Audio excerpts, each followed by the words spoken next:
ਜਿਹੜੀ ਗੱਲ ਨੇ ਹੈਰਾਨ ਕੀਤਾ ਹੈ ਅਮਰੀਕਾ ਨੂੰ ਵੀ ਜਾਂ ਨੈਟੋ ਵਾਲਿਆਂ ਨੂੰ ਵੀ, ਜਿਵੇਂ ਯੂਕਰੇਨੀਅਨ ਰੈਜ਼ਿਸਟੈਂਸ ਹੋ ਰਹੀ ਹੈ, ਜਿਹੜੇ ਹਥਿਆਰ ਨੇ, ਮਿਜ਼ਾਈਲਾਂ ਨੇ ਔਰ ਬਾਕੀ ਇਕਵਿਪਮੈਂਟ ਹੈ ਉਹ ਵੈਸਟ ਵੱਲੋਂ ਜਾਂ ਅਮਰੀਕਾ ਵੱਲੋਂ ਹੀ ਪ੍ਰੋਵਾਈਡ ਕੀਤਾ ਜਾ ਰਿਹਾ ਜੀ। ਪਰ ਜਿਸ ਹਿੰਮਤ ਤੇ ਦਲੇਰੀ ਨਾਲ ਯੂਕਰੇਨੀਅਨ ਰੈਜ਼ਿਸਟ ਕਰ ਰਹੇ ਨੇ,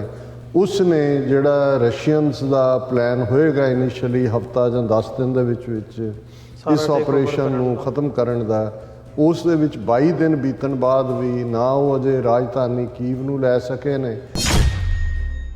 7000 ਦੇ ਕਰੀਬ ਰੂਸੀ ਸੋਲਜਰ ਮਾਰੇ ਜਾ ਚੁੱਕੇ ਨੇ ਔਰ ਇਸੇ ਖਬਰ 'ਚ ਕਿਹਾ ਗਿਆ ਵੀ ਜਿੰਨੇ ਅਮਰੀਕਾ ਦੇ 20 ਸਾਲ ਦੀ ਇਰਾਕ ਜਾਂ ਅਫਗਾਨਿਸਤਾਨ ਵਾਰ ਦੇ ਵਿੱਚ ਮਾਰੇ ਗਏ, ਉਸ ਨਾਲੋਂ ਜ਼ਿਆਦਾ ਰੂਸੀ ਜਿਹੜੇ ਫੌਜੀ ਨੇ ਉਹ ਪਿਛਲੇ 20-21 ਦਿਨਾਂ ਦੇ ਵਿੱਚ ਮਾਰੇ ਗਏ ਨੇ।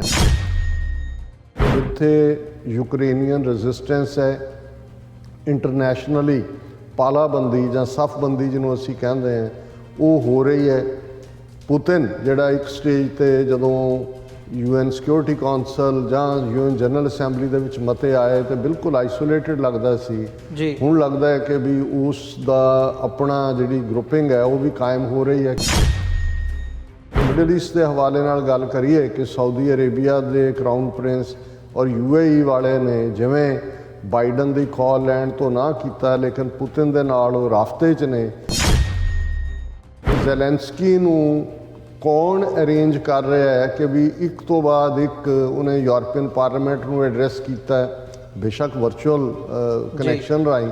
ਲੇਕਿਨ ਉਹਨਾਂ ਨੂੰ ਲਾਹਨਤਾਂ ਵੀ ਪਾਈਆਂ ਤੇ ਉਹਨਾਂ ਤੋਂ ਮਦਦ ਵੀ ਮੰਗੀ। ਜਿਸ ਅੰਦਾਜ਼ ਦੇ ਵਿੱਚ ਜ਼ੈਲੈਂਸਕੀ ਜਿਹਨੂੰ ਐਡਰੈਸ ਕਰਦਾ ਹੈ, ਉਹਨਾਂ ਨੂੰ ਉਹਨਾਂ ਦੀ ਹਿਸਟਰੀ ਯਾਦ ਕਰਵਾਉਂਦਾ ਹੈ। ਅਮਰੀਕਾ ਨੂੰ ਉਸਨੇ ਜਦੋਂ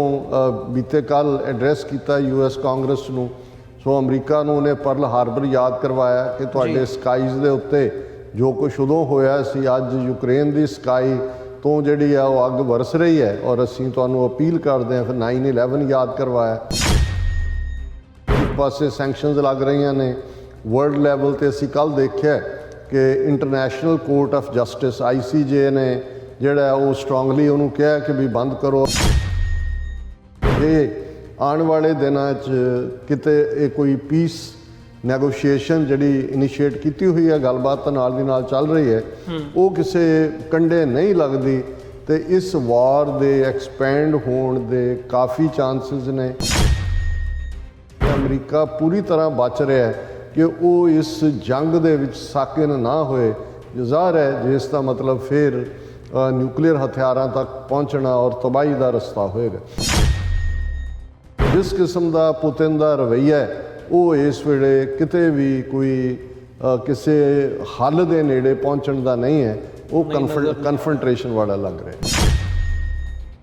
ਵਾਹਿਗੁਰੂ ਜੀ ਕਾ ਖਾਲਸਾ, ਵਾਹਿਗੁਰੂ ਜੀ ਕੀ ਫਤਿਹ। TV84 ਦੇ ਸਾਰੇ ਦਰਸ਼ਕ ਤੇ ਸਰੋਤੇ ਜਿਹੜੇ ਇਸ ਵਕਤ ਸਾਡੇ ਨਾਲ ਨਾਰਥ ਅਮਰੀਕਾ ਦੇ ਵਿੱਚੋਂ ਜੁੜੇ ਹੋਏ ਆ ਜਾਂ ਫਿਰ ਸੋਸ਼ਲ ਮੀਡੀਆ ਦੇ ਰਾਹੀਂ ਸਾਨੂੰ ਦੁਨੀਆ ਭਰ ਦੇ ਵਿੱਚ ਦੇਖ ਰਹੇ ਆ, ਮੈਂ ਅਮਰਵੀਰ ਸਿੰਘ ਆਪ ਸਭ ਦਾ ਤਹਿ ਦਿਲੋਂ ਸਵਾਗਤ ਕਰਦਾ। ਅੱਜ ਸੱਚੋ ਸੱਚ ਪ੍ਰੋਗਰਾਮ ਦੇ ਵਿੱਚ ਅਸੀਂ ਜਿਹੜੀਆਂ ਮੇਨ ਡਿਵੈਲਪਮੈਂਟਸ ਹੈਗੀਆਂ ਨੇ ਬੀਤੇ 24 ਘੰਟੇ ਦੀਆਂ, ਜਾਂ ਜਿਹੜੀਆਂ ਇਸ ਵਕਤ ਡਿਸਕਸ਼ਨਸ ਸਿੱਖਾਂ ਦੇ ਲਈ ਇੰਪੋਰਟੈਂਟ ਨੇ ਸਿੱਖ ਨਜ਼ਰੀਏ ਤੋਂ, ਉਹਨਾਂ ਦੇ ਉੱਤੇ ਵਿਚਾਰ ਚਰਚਾ ਕਰਨ ਜਾ ਰਹੇ ਹਾਂ। ਖਾਲਿਸਤਾਨ ਅਫੇਅਰ ਸੈਂਟਰ ਦੇ ਸੰਚਾਲਕ ਡਾਕਟਰ ਅਮਰਜੀਤ ਸਿੰਘ ਸਾਡੇ ਨਾਲ ਹਰ ਰੋਜ਼ ਦੀ ਤਰ੍ਹਾਂ ਇਸ ਵਕਤ ਸਟੂਡੀਓ ਦੇ ਵਿੱਚ ਮੌਜੂਦ ਨੇ। ਆਓ ਉਹਨਾਂ ਦਾ ਸਵਾਗਤ ਕਰਕੇ ਸ਼ੁਰੂਆਤ ਕਰਦੇ ਹਾਂ ਅੱਜ ਦੇ ਪ੍ਰੋਗਰਾਮ ਦੀ। ਡਾਕਟਰ ਸਾਹਿਬ ਤੁਹਾਡਾ ਸਵਾਗਤ ਹੈ ਜੀ। ਵਾਹਿਗੁਰੂ ਜੀ ਕਾ ਖਾਲਸਾ, ਵਾਹਿਗੁਰੂ ਜੀ ਕੀ ਫਤਿਹ ਜੀ। ਹਾਂਜੀ ਅਮਰਵੀਰ ਸਿੰਘ ਜੀ, ਤੁਹਾਨੂੰ ਵੀ ਤੇ ਦੁਨੀਆ ਭਰ 'ਚ ਬੈਠੇ ਸਾਡੇ TV84 ਦੇ ਬਹੁਤ ਹੀ ਪਿਆਰੇ ਸੋਹਣੇ ਸਿਆਣੇ ਵਿਊਅਰਸ ਨੂੰ ਵੀ ਵਾਹਿਗੁਰੂ ਜੀ ਕਾ ਖਾਲਸਾ, ਵਾਹਿਗੁਰੂ ਜੀ ਕੀ ਫਤਿਹ। ਤੇ ਸਾਡੇ ਬਹੁਤ ਹੀ ਪਿਆਰੇ ਮੁਸਲਮਾਨ ਭੈਣਾਂ ਭਰਾਵਾਂ ਨੂੰ ਅਸਲਾਮ ਵਾਲੇਕੁਮ ਜੀ। ਡਾਕਟਰ ਸਾਹਿਬ ਸ਼ੁਰੂਆਤ ਕਰੀਏ। ਅੱਜ 17 ਮਾਰਚ 2022 ਤੇ 4 ਚੇਤ ਨਾਨਕਸ਼ਾਹੀ ਸੰਮਤ 554 ਦੇ ਦਿਨ ਅਸੀਂ ਗੱਲਬਾਤ ਕਰਨ ਜਾ ਰਹੇ ਹਾਂ। ਤੇ ਇਸ ਵਕਤ ਜਦੋਂ ਅਸੀਂ ਸਾਰੀਆਂ ਖਬਰਾਂ ਦੇਖਦੇ ਹਾਂ ਤੇ ਇੰਟਰਨੈਸ਼ਨਲ ਅਫੇਅਰਸ ਦੇ ਵਿੱਚ ਜਿਹੜਾ ਯੂਕਰੇਨ ਦਾ ਇਸ਼ੂ ਹੈ, ਯੂਕਰੇਨ ਦੇ ਵਿੱਚ ਜੋ ਸਥਿਤੀ ਬਣੀ ਹੋਈ ਹੈ, ਸਾਰਿਆਂ ਦੀਆਂ ਨਜ਼ਰਾਂ ਉੱਥੇ ਲੱਗੀਆਂ ਹੋਈਆਂ ਨੇ। ਮਤਲਬ ਕਿੰਨੇ ਹਫ਼ਤੇ ਲੰਘ ਚੁੱਕੇ ਆ, ਯੂਕਰੇਨ ਇੱਕ ਹਿਸਾਬ ਨਾਲ ਇਹ ਸਿਚੁਏਸ਼ਨ ਬਣ ਗਈ ਹੈ ਯੂਕਰੇਨ ਦੀ ਕਿ ਉਹ ਗੋਡੇ ਪਰਨੇ ਹੋ ਕੇ ਹੁਣ ਉਹ ਕਰ ਰਹੇ ਆ ਵੀ ਠੀਕ ਹੈ ਸਾਡੇ ਨਾਲ ਸੈਟਲਮੈਂਟ ਕਰੋ ਤੇ ਅਸੀਂ ਇਸ ਸਾਰੇ ਪਾਰਟ ਨੂੰ ਜਿਹੜਾ ਆ ਕਿਸੇ ਕੰਢੇ ਲਾਈਏ। ਪਰ ਕਿਤੇ ਨਾ ਕਿਤੇ ਜਿਹੜੀ ਇਹ ਸਿਚੁਏਸ਼ਨ ਹੈ ਉਹ ਖ਼ਤਮ ਹੁੰਦੀ ਨਹੀਂ ਨਜ਼ਰ ਆ ਰਹੀ। ਕਿਵੇਂ ਦੇਖ ਰਹੇ ਹੋ ਕਿ ਇਹ ਸਮਝਿਆ ਜਾ ਸਕਦਾ ਵੀ ਜੇ ਯੂਕਰੇਨ ਇਸ ਪਾਸੇ ਨੂੰ ਅੱਗੇ ਵੱਧਦਾ ਆ ਤੇ ਰਸ਼ੀਆ ਨਹੀਂ ਹਟਦਾ ਤੇ ਨੈਟੋ ਜਾਂ ਅਮਰੀਕਾ ਵੀ ਇਸ ਜੰਗ ਦੇ ਵਿੱਚ ਇਨਵੋਲਵ ਹੋ ਸਕਦਾ? ਦੇਖੋ, ਅੱਜ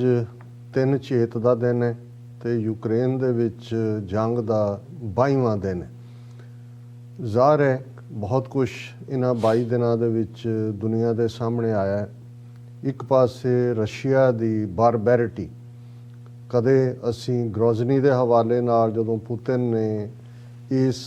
ਸਦੀ ਦੀ ਬਿਗਨਿੰਗ ਦੇ ਵਿੱਚ ਜੋ ਕੁਝ ਉੱਥੇ ਕੀਤਾ ਔਰ ਉਹਦਾ ਅੰਦਾਜ਼ਾ ਇਹ ਲਾਇਆ ਜਾਂਦਾ ਹੈ ਕਿ 2 ਮਿਲੀਅਨ ਤੋਂ 3 ਮਿਲੀਅਨ ਤੱਕ ਜਿਹੜੇ ਲੋਕ ਸੀ ਗ੍ਰੋਜ਼ਨੀ ਦੇ, ਖਾਸ ਤੌਰ 'ਤੇ ਚੈਚਨੀਅਨ ਮੁਸਲਮਾਨ ਜਿਹੜੇ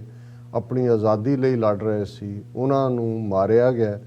ਔਰ ਗ੍ਰੋਜ਼ਨੀ ਦੀ ਕੋਈ ਇਮਾਰਤ ਐਸੀ ਨਹੀਂ ਸੀ ਜਿਹੜੀ ਸਾਬਤ ਹੋਏ, ਉਹਨੂੰ ਇਵੇਂ ਖੰਡਰਾਤ ਬਣਾ ਦਿੱਤਾ ਗਿਆ। ਸੋ ਇਹ ਜੋ ਅੱਜ ਅਸੀਂ ਵਰਤਾਰਾ 21 ਦਿਨਾਂ ਦੇ ਵਿੱਚ ਦੇਖ ਰਹੇ ਹਾਂ, ਇਹਦੇ 'ਚ ਕੋਈ ਸ਼ੱਕ ਨਹੀਂ ਹੈ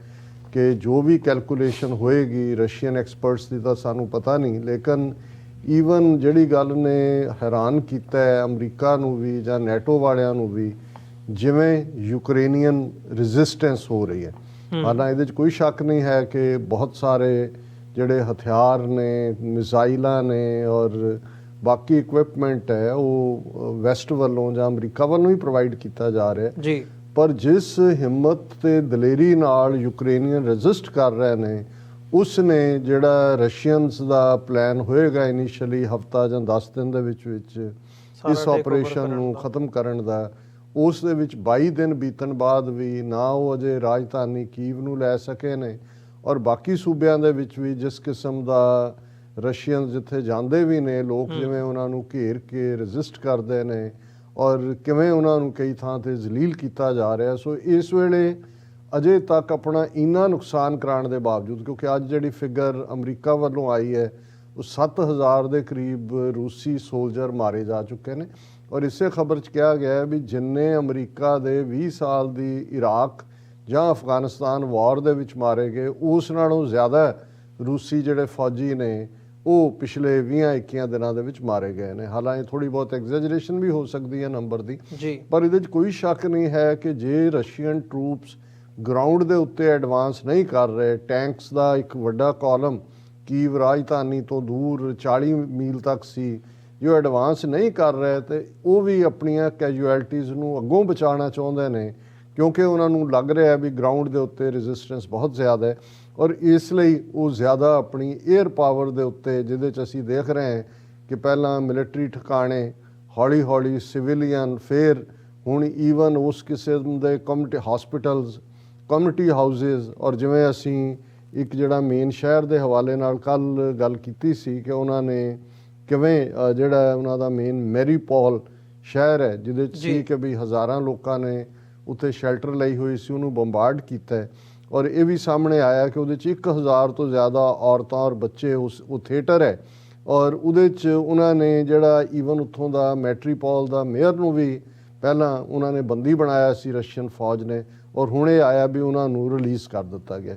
ਸੋ ਇੱਕ ਆਸਪੈਕਟ ਤਾਂ ਇਹ ਹੈ ਕਿ ਜਿੱਥੇ ਯੂਕਰੇਨੀਅਨ ਰੈਜ਼ਿਸਟੈਂਸ ਹੈ, ਇੰਟਰਨੈਸ਼ਨਲੀ ਪਾਲਾਬੰਦੀ ਜਾਂ ਸਫਬੰਦੀ ਜਿਹਨੂੰ ਅਸੀਂ ਕਹਿੰਦੇ ਹਾਂ ਉਹ ਹੋ ਰਹੀ ਹੈ। ਪੁਤਿਨ ਜਿਹੜਾ ਇੱਕ ਸਟੇਜ ਤੇ ਜਦੋਂ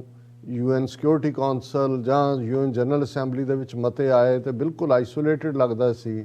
ਹੁਣ ਲੱਗਦਾ ਹੈ ਕਿ ਵੀ ਉਸ ਦਾ ਆਪਣਾ ਜਿਹੜੀ ਗਰੁੱਪਿੰਗ ਹੈ ਉਹ ਵੀ ਕਾਇਮ ਹੋ ਰਹੀ ਹੈ, ਕਿਉਂਕਿ ਜਰਮਨ ਔਰ ਫਰਾਂਸ ਉਸ ਲਾਈਨ ਦੇ ਉੱਤੇ ਨਹੀਂ ਜਾ ਰਹੇ ਲੱਗਦੇ ਜਿਸ ਦੇ ਉੱਤੇ ਨੈਟੋ ਹੈ। ਔਰ ਫਿਰ ਅਸੀਂ ਮਿਡਲ ਈਸਟ ਦੇ ਹਵਾਲੇ ਨਾਲ ਗੱਲ ਕਰੀਏ ਕਿ ਸਾਊਦੀ ਅਰੇਬੀਆ ਦੇ ਕਰਾਊਨ ਪ੍ਰਿੰਸ ਔਰ UAE ਵਾਲੇ ਨੇ ਜਿਵੇਂ ਬਾਈਡਨ ਦੀ ਕਾਲ ਲੈਣ ਤੋਂ ਨਾ ਕੀਤਾ, ਲੇਕਿਨ ਪੁਤਿਨ ਦੇ ਨਾਲ ਉਹ ਰਾਫਤੇ 'ਚ ਨੇ।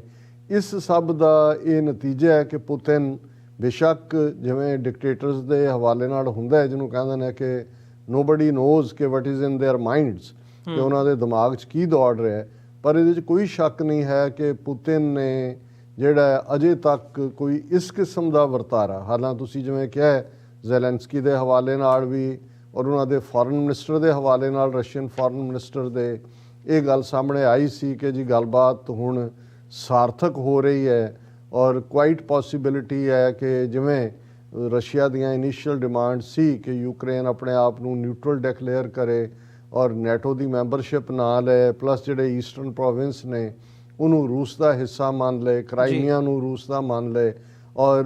ਡੀਮਿਲਟਰਾਈਜ਼ ਕਰਨ ਦੀ ਲਾਈਨ ਤੇ ਪੀਸ ਹੋ ਸਕਦੀ ਹੈ। ਪਰ ਜਿਵੇਂ ਅੱਜ ਹੀ ਅਮਰੀਕਨ ਵਾਈਟ ਹਾਊਸ ਨੇ ਕਿਹਾ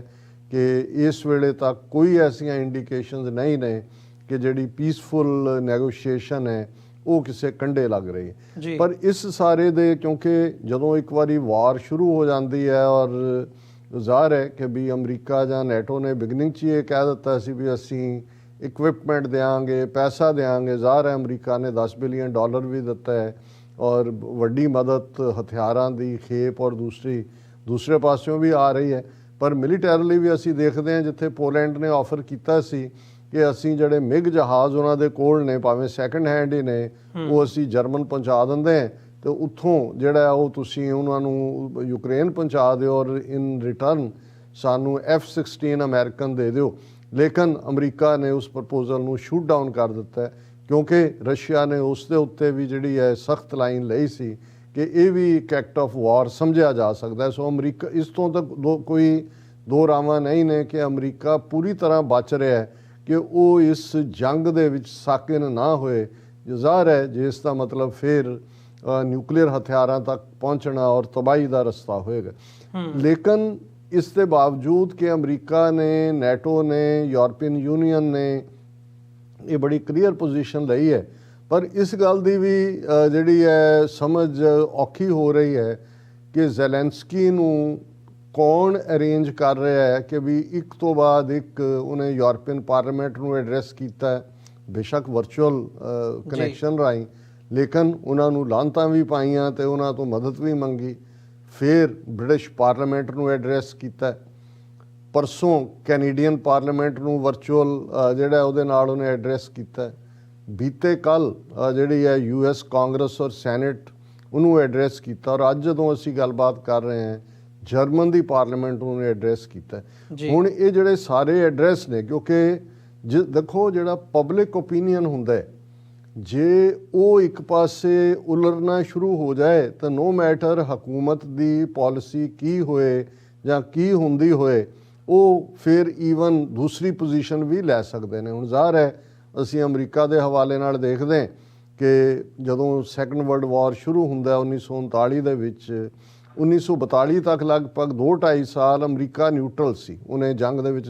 ਹਿੱਸਾ ਨਹੀਂ ਲਿਆ, ਨਾ ਉਹ ਜਰਮਨ ਦੀ ਸਾਈਡ ਤੇ ਸੀ ਨਾ ਬ੍ਰਿਟਿਸ਼ ਦੀ ਸਾਈਡ ਤੇ ਸੀ। ਅਚਾਨਕ ਜਦੋਂ ਪਰਲ ਹਾਰਬਰ ਦੇ ਉੱਤੇ ਜੈਪਨੀਜ਼ ਅਟੈਕ ਹੁੰਦਾ ਕਿਉਂਕਿ ਉਦੋਂ ਅਮਰੀਕਾ ਦੇ ਵਿੱਚ ਜਿਹੜਾ ਪਬਲਿਕ ਓਪੀਨੀਅਨ ਵੀ ਸੀ ਕਿ ਇਹ ਯੂਰਪੀਅਨ ਵਾਰ ਹੈ, ਸਾਡੀ ਵਾਰ ਨਹੀਂ ਹੈਗੀ, ਅਸੀਂ ਇਹਦੇ 'ਚ ਨਹੀਂ ਜਾਣਾ ਔਰ ਅਸੀਂ ਖਾਮਖਾ ਕਿਉਂ ਆਪਣਾ ਨੁਕਸਾਨ ਕਰਵਾਈਏ। ਹਾਲਾਂਕਿ ਫਸਟ ਵਰਲਡ ਵਾਰ ਵੇਲੇ ਅਮਰੀਕਾ ਨੇ ਡਿਸਾਈਸਿਵ ਰੋਲ ਵੀ ਪਲੇ ਕੀਤਾ ਸੀ ਔਰ ਜਦੋਂ ਅਸੀਂ ਵੁਡਰੋ ਵਿਲਸਨ ਉਸ ਪੀਰੀਅਡ ਦੇ ਵਿੱਚ ਦੇਖਦੇ ਹਾਂ ਜਿਹੜੇ ਕਿ ਪ੍ਰੈਜ਼ੀਡੈਂਟ ਸੀ ਅਮਰੀਕਾ ਦੇ, ਅਲਟੀਮੇਟਲੀ ਜਰਮਨ ਦੇ ਕਿਤੇ ਨਾ ਕਿਤੇ ਗੋਡੇ ਲਵਾਉਣ 'ਚ ਅਮਰੀਕਾ ਦਾ ਰੋਲ ਸੀ। 1914 ਤੋਂ 1918 ਤੱਕ ਚੱਲੀ ਉਸ ਵਰਲਡ ਵਾਰ। ਲੇਕਿਨ ਸੈਕੰਡ ਵਰਲਡ ਵਾਰ ਵੇਲੇ ਅਮਰੀਕਨਾਂ ਦਾ ਪਬਲਿਕ ਓਪੀਨੀਅਨ ਬਿਲਕੁਲ ਖਿਲਾਫ ਸੀ ਕਿ ਅਸੀਂ ਇਹਦਾ ਹਿੱਸਾ ਨਹੀਂ ਬਣਨਾ। ਪਰ ਜਿਉਂ ਹੀ ਪਰਲ ਹਾਰਬਰ ਦੇ ਉੱਤੇ ਅਟੈਕ ਹੁੰਦਾ ਬਿਲਕੁਲ ਸੌਖਾ ਹੋ ਜਾਂਦਾ ਔਰ ਜਿਹੜਾ ਰੂਜ਼ਵੈਲਟ ਨੇ ਪ੍ਰੈਜ਼ੀਡੈਂਟ ਉਹ ਵਾਰ ਡਿਕਲੇਅਰ ਕਰ ਦਿੰਦੇ ਨੇ ਜਾਪਾਨ ਦੇ ਉੱਤੇ। ਜ਼ਾਹਰ ਹੈ ਜਾਪਾਨ, ਜਰਮਨੀ, ਇਟਲੀ ਅਲਾਈ ਸੀ ਔਰ ਫਿਰ ਅਗਲੇ 2-2.5 ਸਾਲ ਕੀ ਹੁੰਦਾ ਉਹ ਤਾਰੀਖ ਉਸ ਦੀ ਗਵਾਹ ਹੈ। ਸੋ ਹੁਣ ਜਿਸ ਅੰਦਾਜ਼ ਦੇ ਵਿੱਚ ਜ਼ੈਲੈਂਸਕੀ ਜਿਹਨੂੰ ਐਡਰੈਸ ਕਰਦਾ ਉਹਨਾਂ ਨੂੰ ਉਹਨਾਂ ਦੀ ਹਿਸਟਰੀ ਯਾਦ ਕਰਵਾਉਂਦਾ। ਅਮਰੀਕਾ ਨੂੰ ਉਸਨੇ ਜਦੋਂ ਬੀਤੇ ਕੱਲ ਐਡਰੈਸ ਕੀਤਾ US ਕਾਂਗਰਸ ਨੂੰ, ਸੋ ਅਮਰੀਕਾ ਨੂੰ ਉਹਨੇ ਪਰਲ ਹਾਰਬਰ ਯਾਦ ਕਰਵਾਇਆ ਕਿ ਤੁਹਾਡੇ ਸਕਾਈਜ਼ ਦੇ ਉੱਤੇ ਜੋ ਕੁਛ ਉਦੋਂ ਹੋਇਆ ਸੀ ਅੱਜ ਯੂਕਰੇਨ ਦੀ ਸਕਾਈ ਤੋਂ ਜਿਹੜੀ ਆ ਉਹ ਅੱਗ ਵਰਸ ਰਹੀ ਹੈ ਔਰ ਅਸੀਂ ਤੁਹਾਨੂੰ ਅਪੀਲ ਕਰਦੇ ਹਾਂ। ਫਿਰ 9/11 ਯਾਦ ਕਰਵਾਇਆ। ਹੁਣ ਇਸੇ ਤਰ੍ਹਾਂ ਅੱਜ ਜਦੋਂ ਜਰਮਨ ਪਾਰਲੀਮੈਂਟ ਨੂੰ ਉਹਨਾਂ ਨੇ ਐਡਰੈਸ ਕੀਤਾ ਤੇ ਜਰਮਨ ਨੂੰ ਉਹਨਾਂ ਨੇ ਉਹਨਾਂ ਦੀ ਹਿਸਟਰੀ ਹੋਲੋਕਾਸਟ ਵੀ ਯਾਦ ਕਰਵਾਈ ਕਿ ਕੀ ਹੋਇਆ ਸੀ ਉਦੋਂ, ਦੁਨੀਆ ਕਿਉਂ ਨਹੀਂ ਸੀ ਬੋਲੀ, ਅੱਜ ਇਹੀ ਕੁਝ ਸਾਡੇ ਨਾਲ ਹੋ ਰਿਹਾ। ਔਰ ਇੱਕ ਕਨੈਕਸ਼ਨ ਜਿਹੜਾ ਜ਼ੈਲੈਂਸਕੀ ਦਾ ਜ਼ਾਹਰ ਹੈ ਯਹੂਦੀ ਹੋਣ ਦੇ ਨਾਤੇ ਹੈ ਔਰ ਜਿਹੜਾ ਰਸ਼ੀਅਨਸ ਨੇ ਇਨੀਸ਼ੀਅਲ ਬੰਬਾਰਡਮੈਂਟ ਕੀਤੀ ਹੋਲੋਕਾਸਟ ਮਿਊਜ਼ੀਅਮ ਜਿਹੜਾ ਉਹਨਾਂ ਦੇ ਮੇਨ ਸੀ ਉਹਦੇ ਤੇ ਵੀ ਅਟੈਕ ਹੋਇਆ। ਔਰ ਇਸ ਗੱਲ ਦਾ ਧਿਆਨ ਰਹੇ ਕਿ ਜਦੋਂ ਨਾਜ਼ੀਆਂ ਨੇ ਪਰਸੀਕਿਊਸ਼ਨ ਕੀਤੀ ਹੈ ਉਹਦੇ 'ਚ ਵੱਡੀ ਗਿਣਤੀ 'ਚ ਯਹੂਦੀ ਜਿਹੜਾ ਅੱਜ ਦਾ ਯੂਕਰੇਨ ਹੈ ਔਰ ਪੋਲੈਂਡ ਹੈ ਇਸ ਦੇ ਵਿੱਚ ਵੀ ਜਿਹੜੇ ਨੇ ਮਾਰੇ ਗਏ ਸੀ। ਸੋ ਅੱਜ ਜ਼ੈਲੈਂਸਕੀ ਨੇ ਜਰਮਨ ਪਾਰਲੀਮੈਂਟ ਮੈਂਬਰਾਂ ਨੂੰ ਕਿਹਾ ਕਿ ਭਾਈ ਤੁਹਾਨੂੰ ਯਾਦ ਹੋਣਾ ਚਾਹੀਦਾ ਕੀ ਹੈ। ਫਿਰ ਉਹਨਾਂ ਨੂੰ ਯਾਦ ਦਹਾਨੀ ਕਰਵਾਈ ਕਿ ਇਹੀ ਰਸ਼ੀਆ ਹੈ ਜਿਹਨੇ ਤੁਹਾਡੇ ਬਰਲਿਨ ਨੂੰ ਕਿਵੇਂ ਆਇਰਨ ਵਾਲ ਖੜੀ ਕੀਤੀ ਸੀ, ਕਿਵੇਂ ਜਰਮਨ ਨੂੰ ਈਸਟ ਔਰ ਵੈਸਟ ਦੇ ਵਿੱਚ ਵੰਡਿਆ ਸੀ। ਸੋ ਇਹ ਕਹਿ ਕੇ ਔਰ ਇਸੇ ਤਰ੍ਹਾਂ ਈਵਨ ਜਦੋਂ ਬ੍ਰਿਟਿਸ਼ ਪਾਰਲੀਮੈਂਟ ਨੂੰ ਐਡਰੈਸ ਕੀਤਾ। ਸੋ ਮੈਨੂੰ ਇਹ ਲੱਗਦਾ ਹੈ ਕਿ ਵੀ ਜਿਹੜਾ ਓਵਰਆਲ ਇਸ ਵੇਲੇ ਜਿਸ ਕਿਸਮ ਦਾ ਇੱਕ ਸਿੰਪੈਥੀ ਕੈਂਪੇਨ ਵੀ ਚੱਲ ਰਿਹਾ ਔਰ ਬਾਕੀ ਇੱਕ ਪਾਸੇ ਸੈਂਕਸ਼ਨਸ ਲੱਗ ਰਹੀਆਂ ਨੇ ਵਰਲਡ ਲੈਵਲ 'ਤੇ, ਅਸੀਂ ਕੱਲ੍ਹ ਦੇਖਿਆ ਕਿ international court of justice ICJ ਨੇ ਜਿਹੜਾ ਉਹ ਸਟਰੋਂਗਲੀ ਉਹਨੂੰ ਕਿਹਾ ਕਿ ਵੀ ਬੰਦ ਕਰੋ ਔਰ ਬਾਈਡਨ ਈਵਨ ਇੱਕ ਸਟੈਪ ਅੱਗੇ ਗਿਆ ਔਰ ਅੱਜ ਰਸ਼ੀਆ ਨੇ, ਕ੍ਰੈਮਲਿਨ ਨੇ ਉਹਦਾ ਵਿਰੋਧ ਕੀਤਾ। ਰਸ਼ੀਆ ਨੇ ਕਿਹਾ ਕਿ ਪੁਤਿਨ ਵਾਰ ਕ੍ਰਿਮੀਨਲ ਹੈ, ਉਹ ਵਾਰ ਕ੍ਰਾਈਮਸ ਕਰ ਰਿਹਾ ਔਰ ਇੱਕ ਪਾਸੇ ਇਹ ਜਿਹੜੀ ਇੱਕ ਸਿੰਪੈਥੀ ਵੇਵ ਬਣ ਰਹੀ ਹੈ ਔਰ ਰਸ਼ੀਆ ਦਾ ਐਟੀਟਿਊਡ ਹਾਰਸ਼ ਹੁੰਦਾ ਜਾਂਦਾ ਹੈ। ਜਿਹੜੇ ਵਿਦਨ ਰਸ਼ੀਆ ਵਾਰ ਦੇ ਅਗੇਂਸਟ ਸੀ, ਜਿਵੇਂ ਇੱਕ ਬੀਬੀ ਜਿਹੜੀ ਬੈਲੇ ਡੈਂਸਰ, ਉਹਨੇ ਪਬਲਿਕ ਪ੍ਰੋਟੈਸਟ ਵੀ ਕੀਤਾ ਤੇ ਅੱਜ ਇਹਨੇ ਪੁਤਿਨ ਨੇ ਕਿਹਾ ਕਿ ਵੀ ਇਹ ਸਾਰੇ 5th ਕਾਲਮਨਿਸਟ ਨੇ ਜਿਹੜੇ ਵਿਦਨ ਦਾ ਕੰਟਰੀ ਗ੍ਰੇਟ ਰਸ਼ੀਅਨ ਜਿਹੜੀ ਹੈ ਐਮਪਾਇਰ ਉਸ ਦੇ ਖਿਲਾਫ ਭੁਗਤਣ ਵਾਲੇ ਲੋਕ ਨੇ। ਇਹ ਜਿਹਨੂੰ ਤੁਸੀਂ ਟ੍ਰੇਟਰ ਕਹਿੰਦੇ ਹੋ, ਉਹਨਾਂ ਨੂੰ ਕਿਹਾ ਇਹਨਾਂ ਨੂੰ ਆਇਡੈਂਟੀਫਾਈ ਕਰੋ ਤੇ ਜਿਵੇਂ ਮੱਖਣ 'ਚੋਂ ਵਾਲ ਕੱਢ ਕੇ ਪਾਸੇ ਕੀਤਾ ਜਾਂਦਾ ਇਵੇਂ ਇਹਨਾਂ ਨੂੰ ਕੀਤਾ ਜਾਏ। ਸੋ ਉਸ ਤੋਂ ਇਹ ਅੰਦਾਜ਼ਾ ਹੁੰਦਾ ਹੈ ਕਿ ਪੁਤਿਨ ਜਿਹੜਾ ਉਸ ਹਾਰਸ਼ ਡਿਸੀਜਨ ਮੇਕਿੰਗ ਦੇ ਥੱਲੇ ਉਹਦੇ ਮਨ 'ਚ ਕੀ ਹੈ, ਕਿੱਧਰ ਨੂੰ ਜਾ ਰਿਹਾ। ਪਰ ਇਹ ਸਾਡਾ ਫੀਅਰ ਹੈ ਕਿ ਕਿਤੇ ਨਾ ਕਿਤੇ ਜੇ ਆਉਣ ਵਾਲੇ ਦਿਨਾਂ 'ਚ ਕਿਤੇ ਇਹ ਕੋਈ ਪੀਸ ਨੈਗੋਸ਼ੀਏਸ਼ਨ ਜਿਹੜੀ ਇਨੀਸ਼ੀਏਟ ਕੀਤੀ ਹੋਈ ਹੈ, ਗੱਲਬਾਤ ਤਾਂ ਨਾਲ ਦੀ ਨਾਲ ਚੱਲ ਰਹੀ ਹੈ, ਉਹ ਕਿਸੇ ਕੰਢੇ ਨਹੀਂ ਲੱਗਦੀ ਤੇ ਇਸ ਵਾਰ ਦੇ ਐਕਸਪੈਂਡ ਹੋਣ ਦੇ ਕਾਫੀ ਚਾਂਸਸ ਨੇ, ਵੱਧ ਜਾਣੇ। ਹਾਂ, ਰਸ਼ੀਆ ਦਾ ਨੁਕਸਾਨ ਵੀ ਹੋ ਰਿਹਾ ਹੈ। ਇੱਕ ਜਿਹੜੀ ਮੇਨ ਮਾਰਸ ਜਿਹੜਾ ਜਿਹਨੂੰ ਰੈੱਡ ਪਲੈਨਟ ਕਹਿੰਦੇ ਨੇ, ਉਹਦੇ 'ਚ ਜਿਹੜਾ ਯੂਰਪੀਅਨ ਔਰ ਰਸ਼ੀਅਨ ਜੁਆਇੰਟ ਐਕਸਪੀਡੀਸ਼ਨ ਸੀ ਲਾਂਚ ਹੋਣੀ, ਉਹ ਵੀ ਮੁਲਤਵੀ ਕਰ ਦਿੱਤੀ ਗਈ ਹੈ। ਵਰਲਡ ਦੀਆਂ ਫਾਈਨੈਂਸ਼ੀਅਲ ਇੰਸਟੀਟਿਊਸ਼ਨਸ ਨੇ ਜਿਹੜਾ ਰਸ਼ੀਆ ਦੀ ਢਿਬਰੀ ਚੰਗੀ ਤਰ੍ਹਾਂ ਕੱਸੀ ਹੈ। ਇੰਡੀਆ ਦੇ ਹਵਾਲੇ ਨਾਲ ਵੀ ਅਸੀਂ ਦੇਖਿਆ ਕਿ ਉਹ ਕਰੂਡ ਆਇਲ ਲੈ ਰਹੇ ਨੇ ਔਰ ਕਿਵੇਂ ਅਮਰੀਕਨਾਂ ਦਾ ਜਿਹੜਾ ਉਹਦੇ 'ਤੇ ਸਟਰੋਂਗ ਰਿਐਕਸ਼ਨ ਹੈ ਕਿ ਭਾਈ ਜਦੋਂ ਹਿਸਟਰੀ ਲਿਖੀ ਜਾਏਗੀ ਤੁਸੀਂ ਹਿਸਟਰੀ ਦੇ ਕਿਸ ਸਾਈਡ 'ਤੇ ਖਲੋਤੇ ਹੋਵੋਗੇ, ਇਸ ਨੂੰ ਦੇਖੋ। ਸੋ ਇਹ ਲੱਗਦਾ ਹੈ ਕਿ ਵੀ ਅਮਰੀਕਾ ਦਾ ਔਰ ਅਮਰੀਕਾ ਜਿਹੜਾ ਪਬਲਿਕ ਓਪੀਨੀਅਨ ਵੀ ਹੈ ਉਹ ਕਾਫੀ ਇਸ ਵੇਲੇ ਐਂਟਾਈ ਰਸ਼ੀਆ ਹੈ, ਯੂਕਰੇਨ ਦੇ ਹੱਕ 'ਚ ਹੈ ਔਰ ਕੋਈ ਵੀ ਇਸ ਕਿਸਮ ਦਾ ਔਰ ਜਿਸ ਪਾਸੇ ਵੱਲ ਬਾਈਡਨ ਜਾ ਰਿਹਾ, ਜੇ ਤੁਸੀਂ ਵਾਰ ਕ੍ਰਿਮੀਨਲ ਡਿਕਲੇਅਰ ਕਰਦੇ ਹੋ ਪੁਤਿਨ ਨੂੰ, ਸੋ ਇਸ ਦਾ ਮਤਲਬ ਹੈ ਕਿ ਜਿਹੜੀ ਆਪਸੀ ਗੱਲਬਾਤ ਰਾਹੀਂ ਰੂਸ ਔਰ ਅਮਰੀਕਾ ਦਾ ਅਲਟੀਮੇਟਲੀ ਕੋਈ ਨੇੜੇ ਆਉਣ ਦੀ ਲਾਈਨ ਹੈ, ਉਹ ਇਮੀਡੀਏਟ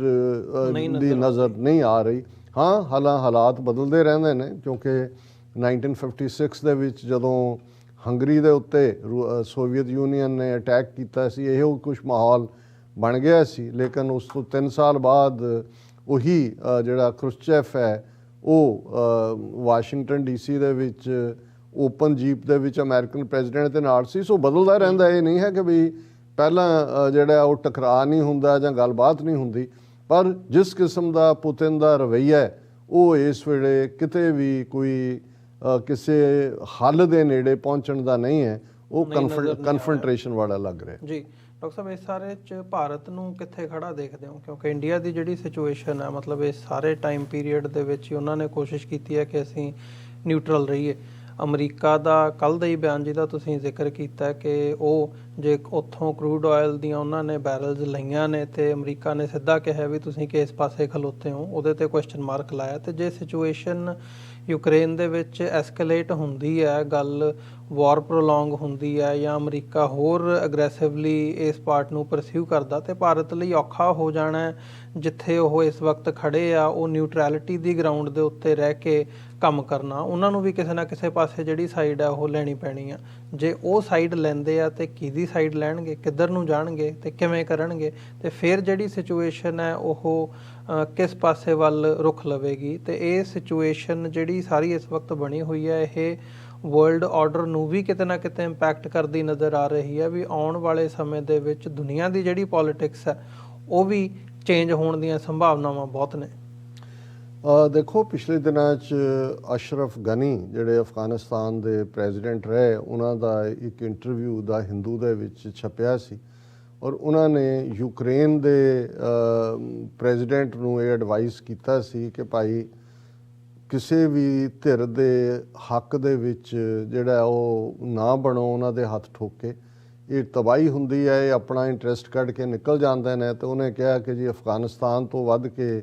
ਅਸੀਂ ਜਿਵੇਂ ਸਫ਼ਰ ਕੀਤਾ ਹੋਰ ਕਿਸੇ ਨੇ ਨਹੀਂ ਕੀਤਾ, ਸੋ ਅਸੀਂ ਇਹੀ ਐਡਵਾਈਸ ਦੇਣਾ ਚਾਹੁੰਦੇ ਹਾਂ ਕਿ ਭਾਈ ਆਪਣੇ ਬਲਬੂਤੇ ਤੇ ਰਹੋ, ਜੋ ਤੁਸੀਂ ਹੈਗੇ ਹੋ, ਦੂਸਰਿਆਂ ਦੀ ਖੇਡ ਨਾ ਖੇਡੋ। ਹਾਲਾਂਕਿ ਜੇ ਇਸ ਨੂੰ ਤੁਸੀਂ ਭਾਰਤ ਦੇ ਕੰਟੈਕਸਟ ਦੇਖੋ, ਅਸੀਂ ਅੱਗੇ ਵੀ ਜ਼ਿਕਰ ਕੀਤਾ ਸੀ ਕਿ ਜਿਹੜੀ ਭਾਰਤ ਦੀ ਨੀਤੀ 47 ਤੋਂ ਬਾਅਦ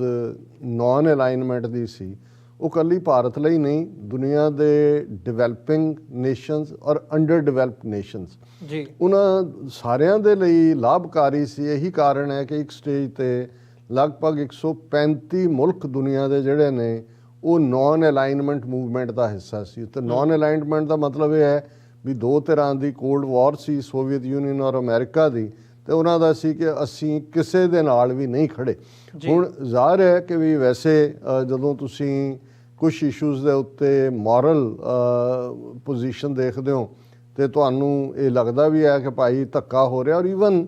ਭਾਰਤ ਦੀ ਗੱਲ ਤਾਂ ਬਾਅਦ ਦੀ ਹੈ, ਅਸੀਂ ਈਵਨ ਜੇ ਸਿੱਖ ਪਰਸਪੈਕਟਿਵ ਤੋਂ ਦੇਖੀਏ, ਜਦੋਂ ਇਹ ਯੂਕਰੇਨ ਦੀ ਆਲਮੋਸਟ 22 ਦਿਨ ਪਹਿਲਾਂ ਗੱਲ ਸ਼ੁਰੂ ਹੋਈ ਤੇ ਜ਼ਾਹਰ ਹੈ ਸਰ ਸਿਮਰਨਜੀਤ ਸਿੰਘ ਮਾਨ ਹੋਰਾਂ ਦੀ statement I, Sikhs for justice ਨੇ ਇਸ ਦੇ ਉੱਤੇ ਕਲੀਅਰ ਲਾਈਨ ਲਈ, ਅਸੀਂ ਵੀ ਇਸ ਦੇ ਉੱਤੇ ਲਈ ਕਿ ਭਾਈ ਸਾਨੂੰ, ਕਿਉਂਕਿ ਰਸ਼ੀਆ ਦੇ ਨਾਲ ਅਸੀਂ ਅਕਾਊਂਟ ਵੀ ਸੈਟਲ ਕਰਨਾ ਹੈ ਜੂਨ 84 ਦਾ, ਪਲੱਸ ਜਿਹੜਾ ਇੱਕ ਮੁਲਕ ਦੀ ਸੋਵਰਨਿਟੀ ਵਾਇਓਲੇਟ ਕਰਕੇ ਜਿਵੇਂ ਖੁੱਲ੍ਹੇਆਮ ਰਸ਼ੀਆ ਨੇ ਅਟੈਕ ਕੀਤਾ, ਉਹ ਵੀ ਕੰਡੈਮਨੇਬਲ ਸੀ। ਔਰ ਜ਼ਾਹਰ ਹੈ ਕਿ ਸਾਡਾ ਪਾਰਟ ਹਮੇਸ਼ਾ ਵਿਕਟਮ ਦੇ ਨਾਲ ਹਮਦਰਦੀ ਖਰੋਣ ਦਾ ਹੁੰਦਾ ਹੈ, ਇਹ ਸਾਡੇ ਬਿਲਟ ਇਨ ਪ੍ਰੋਗਰਾਮਿੰਗ ਹੈ। ਬਟ ਵਕਤ ਪਾ ਕੇ, ਕਿਉਂਕਿ ਸਾਡੇ ਬਹੁਤ ਸਾਰੇ ਵਿਊਅਰਸ ਨੇ ਵੀ ਸਾਨੂੰ ਆਪਣੀ ਇਨਪੁਟ ਦਿੱਤੀ, ਸਾਨੂੰ ਇਹ ਵੀ ਪਤਾ ਸੀ ਕਿ ਜਿਸ ਹੱਦ ਤੱਕ ਪੁਤਿਨ ਨੂੰ ਪੁਸ਼ ਕੀਤਾ ਗਿਆ ਉਹਦੇ 'ਚ ਵੱਡਾ ਦੋਸ਼ ਨੈਟੋ ਔਰ ਅਮਰੀਕਾ ਦਾ ਹੈ, ਕਿਉਂਕਿ ਉਹਨਾਂ ਨੇ ਜਿਹੜੀ ਉਹਦੀ ਜੈਨੂਇਨ ਕੰਸਰਨ ਸੀ ਕਿ ਵੀ ਤੁਸੀਂ ਸਾਡੇ ਬੂਹੇ 'ਤੇ ਲਿਆ ਕੇ ਨਾ ਜਿਹੜਾ ਉਹ ਮਿਜ਼ਾਈਲਾਂ ਔਰ ਦੂਸਰੀਆਂ ਰੱਖੋ, ਯਾਨੀ ਇਹ ਸੀ ਕਿ ਨੈਟੋ ਦੇ ਮੈਂਬਰ ਨਾ ਬਣਾਓ ਯੂਕਰੇਨ ਔਰ ਜਾਰਜੀਆ ਨੂੰ, ਉਸ ਤੋਂ ਪਹਿਲਾਂ ਈਸਟਰਨ ਯੂਰਪ ਦੀਆਂ ਕੰਟਰੀਜ਼ ਨੂੰ ਬਣਾਇਆ। ਸੋ ਉਸ ਕੰਸਰਨ ਨੂੰ ਸਮਝਿਆ ਜਾ ਸਕਦਾ ਹੈ। ਸੋ ਅਸੀਂ ਵੀ ਇਸ ਸਾਰੇ ਨੂੰ ਦੇਖਣ ਤੋਂ ਬਾਅਦ ਦੂਸਰਾ ਪੱਖ ਜ਼ਾਹਰ ਹੈ ਵੀ ਹਿਊਮੈਨੀਟੇਰੀਅਨ ਹੈ ਔਰ ਉਹਦੇ 'ਚ ਅਸੀਂ ਐਪਰੀਸ਼ੀਏਟ ਕਰਦੇ ਹਾਂ highly United Sikhs, Khalsa aid ਔਰ ਸਿੱਖਸ ਫਾਰ ਜਸਟਿਸ, ਜਿਨ੍ਹਾਂ ਨੇ ਉੱਥੇ ਜਿਹੜਾ ਹਿਊਮੈਨੀਟੇਰੀਅਨ ਲੈਵਲ ਦੇ ਉੱਤੇ ਨਾ ਸਿਰਫ ਫੂਡ ਜਾਂ ਹੋਰ ਲੋੜੀਂਦੀਆਂ ਚੀਜ਼ਾਂ, ਯੂਨਾਈਟਿਡ ਸਿੱਖਸ ਨੇ ਖਾਸ ਤੌਰ ਤੇ ਜਿਹਦੀ BBC ਨੇ ਡੀਟੇਲ ਸਟੋਰੀ ਕੀਤੀ, ਵੱਡੇ ਟੈਂਟ ਜਿਹਦੇ 'ਚ 200 ਤੋਂ ਜ਼ਿਆਦਾ ਬੰਦਾ ਰਹਿ ਸਕਦਾ ਹੈ, ਵਾਰਮਥ ਦੇ ਨਾਲ ਉੱਥੇ ਟਿਕ ਸਕਦੇ ਨੇ। ਸੋ ਇਹ ਆਸਪੈਕਟ ਜਿਹੜਾ ਸੀ ਹਿਊਮੈਨੀਟੇਰੀਅਨ ਦਾ ਸਾਹਮਣੇ ਆਇਆ। ਪਰ ਦੂਸਰਾ ਪਾਸਾ ਜਦੋਂ ਅਸੀਂ ਮੁਲਕਾਂ ਦੇ ਹਵਾਲੇ ਨਾਲ ਗੱਲ ਕਰਦੇ ਹਾਂ, ਅਸੀਂ ਤਾਂ ਵਿਦਆਊਟ ਏ ਨੇਸ਼ਨ ਲੋਕ ਹੈ, ਅਸੀਂ ਜਿਹੜਾ ਸਿੱਖ ਐਜ਼ ਏ ਕੌਮ ਨੇਸ਼ਨ ਹੈ, ਪਰ ਸਾਡੇ ਕੋਲ ਕੋਈ ਲੈਂਡ ਨਹੀਂ ਹੈ, ਸਾਡੇ ਕੋਲ ਕੋਈ ਇਲਾਕਾ ਨਹੀਂ ਹੈ ਜਿਹਨੂੰ ਅਸੀਂ ਆਪਣਾ ਮੁਲਕ ਕਹਿ ਸਕੀਏ। ਸੋ ਸਾਡੇ ਲਈ ਜਿੱਥੇ ਜਿੱਥੇ ਵੀ ਸਿੱਖ ਬੈਠੇ ਸੀ ਉਹਨਾਂ ਨੇ ਉਸ ਪਾਸੇ ਵੱਲ ਪੇਸ਼ਕਦਮੀ ਕੀਤੀ, ਪਰ ਪੋਲੀਟੀਕਲੀ ਅਸੀਂ ਵੀ ਉਸ ਦੀ ਕੰਪਲੈਕਸਿਟੀ ਨੂੰ ਜਦੋਂ ਹੋਰ ਡੂੰਘਾਈ ਦੇ ਨਾਲ ਸਮਝਣ ਦੀ ਕੋਸ਼ਿਸ਼ ਕੀਤੀ ਤੇ ਸਾਨੂੰ ਲੱਗਾ ਕਿ ਵੀ ਇਹ ਸਿੰਪਲ ਇੱਕ ਲਾਈਨ ਖਿੱਚਣਾ ਨਹੀਂ ਹੈ ਕਿ ਫॉर ਅਸ ਔਰ ਅਗੇਂਸਟ ਅਸ। ਹੁਣ ਭਾਰਤ ਦਾ ਜਿਹੜਾ ਮੈਂ ਸਮਝਦਾ ਵੀ ਵੱਡਾ ਗੁਨਾਹ ਨਰਿੰਦਰ ਮੋਦੀ ਨੇ 2014 ਤੋਂ ਬਾਅਦ ਕੀਤਾ ਵਿਦਨ ਕੰਟਰੀ, ਤਾਂ ਜੋ ਕਰ ਹੀ ਰਹੇ ਨੇ ਘੱਟ ਗਿਣਤੀਆਂ ਦਾ, ਜਿਵੇਂ ਉਹਨਾਂ ਨੇ ਘਾਣ ਕੀਤਾ ਹੈ, ਜੋ ਜੰਮੂ ਕਸ਼ਮੀਰ ਦਾ ਕੀਤਾ ਹੈ, ਜੋ ਪੰਜਾਬ ਦੇ ਵਿੱਚ ਹੁਣ ਮਿੱਠੇ ਪਿਆਰੇ ਬਣ ਕੇ ਇਹ B ਟੀਮ RSS ਦੀ ਖੜੀ ਕਰਕੇ, ਪਰ ਉਸ ਤੋਂ ਪਹਿਲਾਂ 3 ਖੇਤੀ ਕਾਨੂੰਨਾਂ ਦੇ ਥੱਲੇ ਕਿਵੇਂ ਕਿੰਨੀ ਐਨਰਜੀ ਔਰ ਕਿੰਨਾ ਜਿਹੜਾ 800 ਤੋਂ ਜ਼ਿਆਦਾ ਕਿਸਾਨ ਜਿਹੜੇ ਨੇ ਉਹ ਸ਼ਹੀਦ ਹੁੰਦੇ ਨੇ। ਸੋ ਜਿੱਥੇ ਟੋਟਲ ਕਲੈਪਸ ਇਸ ਸਾਰੇ ਸਿਸਟਮ ਦਾ ਜਾਂ ਭਾਰਤ ਦਾ ਇੱਕ ਇਮੇਜ ਜਿਹੜਾ ਥੋੜ੍ਹਾ ਬਹੁਤ ਰਹਿੰਦਾ ਸੀ, ਹਾਲਾਂਕਿ ਇਮੇਜ ਤਾਂ 47 ਤੋਂ ਬਾਅਦ ਹੀ ਘੱਟ ਗਿਣਤੀਆਂ ਪ੍ਰਤੀ ਪਹਿਲਾਂ ਇੱਕ ਲਬਾਦੇ ਦੇ ਥੱਲੇ ਸੀ, ਹੁਣ ਖੁੱਲ੍ਹੇ ਆਮ ਹੈ। ਲੇਕਿਨ ਜੇ ਈਵਨ ਭਾਰਤ ਦੇ ਐਂਗਲ ਤੋਂ ਹੀ ਦੇਖੀਏ ਤੇ ਆਪਣਾ ਬੇੜਾ ਗਰਕ ਜਾਂ ਇਹ ਕਹਿਣਾ ਹੋਏ ਕਿ ਆਪਣੀ ਮਿੱਟੀ ਆਪ ਪੁੱਟਣ ਦੀ ਗੱਲ ਜਾਂ ਆਪਣੀ ਕਬਰ ਆਪ ਪੁੱਟਣ ਦੀ ਗੱਲ ਜੇ ਕਹਿਣੀ ਹੋਏ ਤੇ ਉਹ ਮੋਦੀ ਦੀ ਫੋਰਨ ਪਾਲਿਸੀ ਨੇ ਕੀਤੀ। ਪਹਿਲਾ ਜਿਹੜਾ ਸੀ ਪਾਕਿਸਤਾਨ ਪ੍ਰਤੀ ਟੋਟਲ ਹੌਸਟਿਲਿਟੀ, ਇਹ ਜਾਣਦਿਆਂ ਹੋਇਆਂ ਵੀ ਕਿ ਅਲਟੀਮੇਟਲੀ ਪਾਕਿਸਤਾਨ ਜਿਹੜਾ ਉਹ ਭਾਰਤ ਔਰ ਸੈਂਟਰਲ ਏਸ਼ੀਆ ਤੇ ਯੂਰਪ ਦੇ ਵਿਚਕਾਰ ਬੈਠਾ ਹੈ। ਜੀ ਜੇ ਤੁਸੀਂ ਕੋਈ ਵੀ ਟ੍ਰੇਡ ਕਰਨਾ ਹੈ, ਕੁਝ ਕਰਨਾ ਹੈ, ਉਧਰ ਨੂੰ ਜਾਣਾ ਹੈ। ਫਿਰ ਇਹ ਜਾਣਦਿਆਂ ਹੋਇਆਂ ਵੀ ਕਿ ਪਾਕਿਸਤਾਨ ਇੱਕ ਨਿਊਕਲੀਅਰ ਪਾਵਰ ਹੈ, ਇਹ ਜਾਣਦਿਆਂ ਹੋਇਆਂ ਕਿ ਪਾਕਿਸਤਾਨ ਔਰ ਚੀਨ ਉਹ ਉਹਨਾਂ ਦੀ ਸਾਂਝਾਂ ਕਿਸ ਕਿਸਮ ਦੀਆਂ ਨੇ, ਔਰ ਇਹ ਜਾਣਦਿਆਂ ਹੋਇਆਂ ਕਿ ਵੀ ਪਾਕਿਸਤਾਨ ਦੇ ਵਿੱਚ ਜਿਹੜੀ ਚੇਂਜ ਪੋਲੀਟੀਕਲੀ ਹੋਈ, ਇਮਰਾਨ ਖਾਨ ਜਿਹੜੇ ਪਾਵਰ ਚਾਹੁੰਦੇ ਨੇ ਉਹ ਨੇ ਜਿਹੜੇ ਭਾਰਤ ਵਿਜ਼ਿਟ ਵੀ ਕਰਦੇ ਰਹੇ, ਔਰ ਉਹਨਾਂ ਨੇ ਆਪਣੀ ਸਹੁੰ ਚੁੱਕ ਸਮਾਗਮ ਦੇ ਵੇਲੇ ਇਹ ਕਿਹਾ ਕਿ ਜੇ ਭਾਰਤ ਇੱਕ ਕਦਮ ਅੱਗੇ ਵਧੇਗਾ ਗੱਲਬਾਤ ਲਈ ਔਰ ਪੀਸਫੁਲੀ ਹੱਲ ਕਰਨ ਲਈ ਜਾ ਰਿਹਾ ਕਸ਼ਮੀਰ ਦਾ ਮਸਲਾ, ਅਸੀਂ 2 ਕਦਮ ਵਧਾਂਗੇ।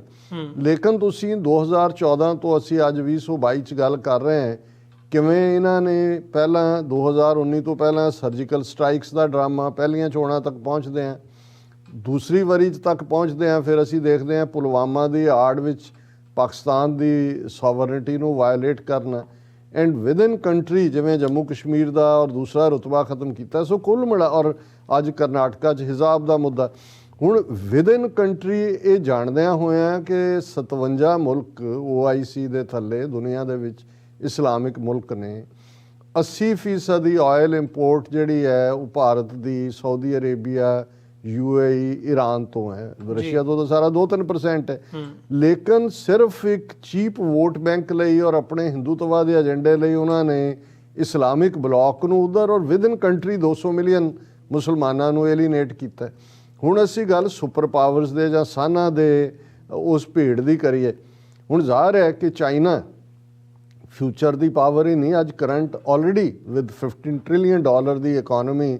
ਮਿਲਟਰੀ ਮਾਈਟ ਔਰ ਉਹ ਸਾਰੇ ਖਿੱਤੇ 'ਚ ਔਰ one belt one road initiative ਦੇ ਨਾਲ ਜਿਹੜਾ ਉਹ ਦੁਨੀਆ ਦੇ ਵਿੱਚ ਆਪਣੇ ਉਸ ਡ੍ਰੀਮ ਪ੍ਰੋਜੈਕਟ ਨੂੰ ਅੱਗੇ ਤੋਰ ਰਹੇ ਨੇ। ਸੋ ਉਸ ਇੱਕ ਪਾਸੇ ਪਾਕਿਸਤਾਨ ਨਾਲ ਹੌਸਟਿਲਿਟੀ ਕਰਕੇ ਸਾਰੇ ਟ੍ਰੇਡ ਰਾਊਟ ਬੰਦ ਹੈ, ਵਪਾਰ ਤੁਸੀਂ ਜਾ ਨਹੀਂ ਸਕਦੇ। ਹੁਣ ਜਿਹੜੀ ਓਪਰਚੁਨਿਟੀ ਸੀ ਕਿ ਵੀ ਵਨ ਬੈਲਟ ਵਨ ਰੋਡ ਰਾਹੀਂ ਤੁਸੀਂ ਆਪਣਾ ਟ੍ਰੇਡ ਅਪ ਟੂ ਯੂਰਪ ਲਿਜਾ ਸਕਦੇ ਹੋ, ਜੇ ਨੇਪਾਲ ਜੁਆਇਨ ਕਰਦਾ, ਸ੍ਰੀਲੰਕਾ ਕਰਦਾ, ਬੰਗਲਾਦੇਸ਼ ਕਰਦਾ, Pakistan of course, China Pakistan economic corridor ਬਣਦਾ, ਤੇ ਭਾਰਤ ਨੇ ਪੁੱਜ ਕੇ ਵਿਰੋਧਤਾ ਕੀਤੀ ਇਸ ਹੱਦ ਤੱਕ ਜਾ ਕੇ ਕਿ ਉਹਨੇ ਅਮਿਤ ਸ਼ਾਹ ਨੇ ਪਾਰਲੀਮੈਂਟ 'ਚ ਦਾਅਵਾ ਕੀਤਾ ਜੀ ਅਸੀਂ ਤਾਂ ਵਾਪਸ ਲਵਾਂਗੇ ਜਿਹੜਾ ਅਕਸਾਈ ਚਿੰਨ੍ਹ ਵੀ ਸਾਡਾ ਹੈ, ਔਰ ਜਿੱਥੋਂ ਗਿਲਗਿਤ ਬਾਲਟਿਸਤਾਨ ਤੋਂ ਇਹ ਲੰਘਣਾ ਉਹ ਵੀ ਜਿਹੜਾ ਉਹ ਸਾਡਾ, ਉਹ ਪਾਕਿਸਤਾਨ ਆਕੂਪਾਈਡ ਕਸ਼ਮੀਰ ਹੈ। ਤਾਂ ਅਸੀਂ ਸਮਝਦੇ ਹਾਂ ਵੀ ਇੱਥੇ ਹੀ ਇਹ ਨਹੀਂ ਰੁਕੇ, ਚੀਨ ਦੇ ਅਗੇਂਸਟ ਫਿਰ ਜਿਵੇਂ ਉਹ ਅਮਰੀਕਾ ਦੀ ਬਿਲਕੁਲ ਪ੍ਰੋਕਸੀ ਬਣ ਕੇ ਜਿਸ ਅੰਦਾਜ਼ ਦੇ ਵਿੱਚ ਜਿਹੜਾ ਉਹ ਕੁਆਡ ਦਾ ਹਿੱਸਾ ਬਣਨਾ, ਜੁਆਇੰਟ ਮਿਲਟਰੀ ਐਕਸਰਸਾਈਜ਼ਸ ਦੇ ਥੱਲੇ ਜਾਂ ਦੂਸਰਾ, ਔਰ ਇਸ ਜਾਣਦੇ ਹੋਏ ਵੀ ਕਿ ਚਾਈਨਾ ਔਰ ਰਸ਼ੀਆ, ਕਿਉਂਕਿ ਰਸ਼ੀਆ ਜਿਹੜਾ ਕਿ ਐਲੀਨੇਟ ਜਿਹਨੂੰ ਕੀਤਾ ਹੈ ਯੂਰਪ ਦੇ ਵਿੱਚ ਔਰ ਇਹ ਨੈਟੋ ਦੇ ਪਸਾਰ ਦੇ ਥੱਲੇ, ਰਸ਼ੀਆ ਚੀਨ ਦੇ ਹੋਰ ਕਲੋਜ਼ ਗਿਆ, ਔਰ ਰਸ਼ੀਆ ਨੇ ਅਲਟੀਮੇਟਲੀ ਚਾਈਨਾ ਦੇ ਨਾਲ ਜੇ ਇਹਨਾਂ ਨੇ ਕੁਆਡ ਬਣਾਇਆ ਜਿਹਦੇ 'ਚ ਜ਼ਾਹਰ ਹੈ ਅਮਰੀਕਾ, ਇੰਡੀਆ, ਆਸਟ੍ਰੇਲੀਆ ਔਰ ਜਾਪਾਨ ਸੀ, ਤੇ ਰਸ਼ੀਆ ਨੇ ਕਿਹਾ ਕਿ ਵੀ ਇਟ ਇਜ਼ ਏਸ਼ੀਆਜ਼ ਨੈਟੋ। ਹੁਣ ਔਰ ਫਿਰ ਚਾਈਨਾ ਦੇ ਨਾਲ ਕਲੈਸ਼, ਅਸੀਂ ਗਲਵਾਨ ਵੈਲੀ ਹੋਏ, ਡੈਪਸਾਂਗ ਹੋਏ, ਪੈਂਗਸਾਂਗ ਲੋਏਕ ਹੋਏ, ਉਸ ਤੋਂ ਪਹਿਲਾਂ 2017 'ਚ ਡੋਕਲਾਮ ਹੋਏ। ਹੁਣ ਇਹਨਾਂ ਸਾਰਿਆਂ ਦੇ ਚੱਲਦਿਆਂ ਈਵਨ ਇੱਕ ਤਾਂ ਚਾਈਨਾ ਦੀ ਹੌਸਟਿਲਿਟੀ, ਫਿਰ ਅਮਰੀਕਾ ਸੋਵੀਅਤ ਯੂਨੀਅਨ ਦੇ ਵਿੱਚ ਬੈਲੈਂਸ ਤਾਂ ਦੂਰ ਦੀ ਗੱਲ, ਖੁੱਲ੍ਹ ਕੇ ਅਮਰੀਕਾ ਦੇ ਨਾਲ ਔਰ ਲੌਜਿਸਟਿਕ ਸ਼ੇਅਰਿੰਗ ਵੀ ਉਸ ਸਾਊਥ ਚਾਈਨਾ ਸੀ ਨਹੀਂ ਇੱਧਰਲੇ 'ਚ ਵੀ, ਔਰ ਇੰਟਰਨੈਸ਼ਨਲੀ ਜ਼ਾਹਰ ਹੈ ਕਿ ਵੀ ਈਵਨ ਜਿਹੜਾ ਪੂਰਾ ਖੁੱਲ੍ਹ ਕੇ ਇਜ਼ਰਾਈਲ ਦੇ ਨਾਲ ਵੀ ਉਹੀ ਲਾਈਨ ਜਿਹੜਾ ਇੱਕ ਪਾਸੇ ਜਿਹੜਾ ਉਹ ਇਸਲਾਮਿਕ ਵਰਲਡ ਨੂੰ ਵੀ ਇਰੀਟੇਟ ਕਰਦਾ ਹੈ, ਔਰ ਦੂਸਰਾ। ਸੋ ਇਸ ਸਭ ਦੇ ਚਲਦਿਆਂ ਅਸੀਂ ਸਮਝਦੇ ਹਾਂ ਕਿ ਵੀ ਬੇਸ਼ੱਕ ਇਹ ਈਵਨ ਚਾਈਨਾ ਲਈ ਵੀ ਸੌਖਾ ਨਹੀਂ ਹੈ, ਇਸ ਲਈ ਚਾਈਨਾ ਨੇ ਵੀ ਐਬਸਟੇਨ, ਕਿਉਂਕਿ ਚਾਈਨਾ ਨੂੰ ਵੀ ਇਹ ਘੁਰਕੀ ਵੀ ਹੈ, ਧਮਕੀਆਂ ਵੀ ਨੇ ਕਿ ਜੀ ਇਕਨੋਮਿਕਲ ਸੈਂਕਸ਼ਨਸ ਲੱਗ ਸਕਦੀਆਂ। ਚਾਈਨਾ ਬਹੁਤ ਕੌਸ਼ੀਅਸਲੀ ਚੱਲ ਰਿਹਾ ਹੈ। ਜੇ ਹੁਣ 2 ਦਿਨ ਪਹਿਲਾਂ ਚਾਈਨਾ ਨੇ ਕਿਹਾ ਜੀ ਅਸੀਂ ਦੋਨਾਂ ਨੂੰ ਰਸ਼ੀਆ ਔਰ ਯੂਕਰੇਨ ਦੀ ਜਿਹੜੀ ਆਰਥਿਕ ਮਦਦ ਕਰਾਂਗੇ, we will economically help them. ਹੁਣ ਭਾਰਤ ਦੇ ਕੋਲ ਜਿੱਥੇ ਯੂਕਰੇਨ ਵਾਲੇ ਇਹ ਕਹਿੰਦੇ ਰਹੇ 20,000 ਤੁਹਾਡਾ ਸਟੂਡੈਂਟ ਉੱਥੇ ਬੈਠਾ ਹੈ, ਉਹ ਤਾਂ ਤੁਸੀਂ ਤਰਲੇ ਕਰ ਰਹੇ ਹੋ ਜੀ ਉਹਨਾਂ ਨੂੰ ਸੇਫਲੀ ਦੂਸਰੇ ਤੀਸਰੇ ਕੱਢੋ, ਪਰ ਤੁਹਾਡੀ ਅੱਜ ਤੱਕ ਕੋਈ ਲਾਈਨ ਤੁਸੀਂ ਇਹ ਲੈਣ ਨੂੰ ਤਿਆਰ ਨਹੀਂ। ਜਾਂ ਤਾਂ ਚਾਈਨਾ ਵਾਂਗ ਕਹੋ ਜੀ ਅਸੀਂ ਠੀਕ ਹੈ, ਅਸੀਂ ਹਿਊਮੈਨੀਟੇਰੀਅਨ ਗਰਾਊਂਡ 'ਤੇ ਯੂਕਰੇਨ ਦੀ ਮਦਦ ਕਰਦੇ ਹਾਂ, ਪਰ ਅਸੀਂ ਅਦਰਵਾਈਜ਼ ਜਿਹੜਾ ਹੈ ਉਹ ਕਿਉਂਕਿ ਅਸੀਂ ਨੈਗੋਸ਼ੀਏਟ ਕਰਵਾਉਣ ਦੀ ਲਾਈਨ ਰੱਖੀ ਹੈ ਤੇ ਕਿ ਆਪਸ 'ਚ ਹੋਏ ਗੱਲਬਾਤ ਰਹੀ, ਇਸ ਲਈ ਅਸੀਂ ਨਿਊਟਰਲ ਹੈ, ਪਰ ਉਹ ਫਸੇ ਹੋਏ ਨੇ। ਔਰ ਮੈਂ ਸਮਝਦਾ ਵੀ ਆਉਣ ਵਾਲੇ ਦਿਨਾਂ 'ਚ ਜਿਵੇਂ ਦਾ ਅਮਰੀਕਾ ਦੀ ਪੋਸਚਰਿੰਗ ਹੋ ਰਹੀ ਹੈ, ਅਮਰੀਕਾ ਖਫਾ ਹੈ ਕਿ ਭਾਰਤ ਨੇ ਕਿਵੇਂ UN ਸਿਕਿਉਰਿਟੀ ਕੌਂਸਲ 'ਚ, UN ਜਨਰਲ ਅਸੈਂਬਲੀ 'ਚ ਔਰ ਬਾਅਦ ਦੇ ਵਿੱਚ ਹਿਊਮਨ ਰਾਈਟ ਕੌਂਸਲ ਦੇ ਵਿੱਚ ਐਬਸਟੇਨ ਕਰਕੇ ਰੂਸ ਦੀ ਮਦਦ ਕੀਤੀ। ਜੀ ਹੁਣ ਕਰੂਡ ਆਇਲ ਜਿਹੜਾ ਅਦਰਵਾਈਜ਼ 2-2.5% ਉਹਦਾ ਸਾਰਾ ਇੰਪੋਰਟ ਰੂਸ ਤੋਂ ਹੈ, ਤੇ ਜੇ ਉਹਨਾਂ ਨੇ ਸਬਸਿਡਾਈਜ਼ ਕੀਤਾ ਤੇ ਇਹ ਛੜੱਪਾ ਮਾਰ ਕੇ ਉੱਥੇ ਪਹੁੰਚ ਗਿਆ ਕਿ ਸਾਨੂੰ ਦਿਓ। ਔਰ ਜਿਵੇਂ ਵਾਈਟ ਹਾਊਸ ਸਪੋਕਸਪਰਸਨ ਬੀਬੀ ਨੇ ਇਸ ਦਾ ਨੋਟਿਸ ਲਿਆ। ਸੋ ਸਾਨੂੰ ਇਹ ਲੱਗਦਾ ਹੈ ਕਿ ਵੀ ਇਹ ਭਾਵੇਂ ਹੁਣ ਤੱਕ ਇਹਨਾਂ ਨੂੰ ਲੱਗਦਾ ਹੈ ਕਿ ਜੀ ਉਹ ਬੜੇ ਸੇਫ ਨੇ, ਕਿਉਂਕਿ ਉਹਨਾਂ ਨੇ ਰੂਸ ਨੂੰ ਨਹੀਂ ਗਵਾਇਆ, ਕਿਉਂਕਿ 70% ਉਹਨਾਂ ਦੀ ਮਿਲਟਰੀ ਇਕਵਿਪਮੈਂਟ ਔਰ ਦੂਸਰਾ ਉੱਥੋਂ ਆਉਂਦਾ ਹੈ। ਪਰ ਮੈਨੂੰ ਇਹ ਲੱਗਦਾ ਹੈ ਵੀ ਜੇ ਤਾਂ ਕੋਈ ਗੱਲਬਾਤ ਨੈਗੋਸ਼ੀਏਸ਼ਨ ਰਾਹੀਂ ਮੁੱਕ ਜਾਂਦੀ ਹੈ, ਜਿਹਦੀ ਅੱਜ ਦੀ ਡੇਟ 'ਚ ਪੋਸੀਬਿਲਿਟੀ ਘਟਦੀ ਜਾਂਦੀ ਹੈ, ਫਿਰ ਤਾਂ ਬਾਕੀਆਂ ਵਾਂਗ ਭਾਰਤ ਵੀ ਉਹਦੇ 'ਚੋਂ ਨਿਕਲ ਆਏਗਾ ਔਰ ਰਸ਼ੀਆ ਵੀ ਅਲਟੀਮੇਟਲੀ ਇਹ ਚਾਹੇਗਾ ਕਿ ਹੌਲੀ ਹੌਲੀ ਉਹਦੇ 'ਤੇ ਸੈਂਕਸ਼ਨਸ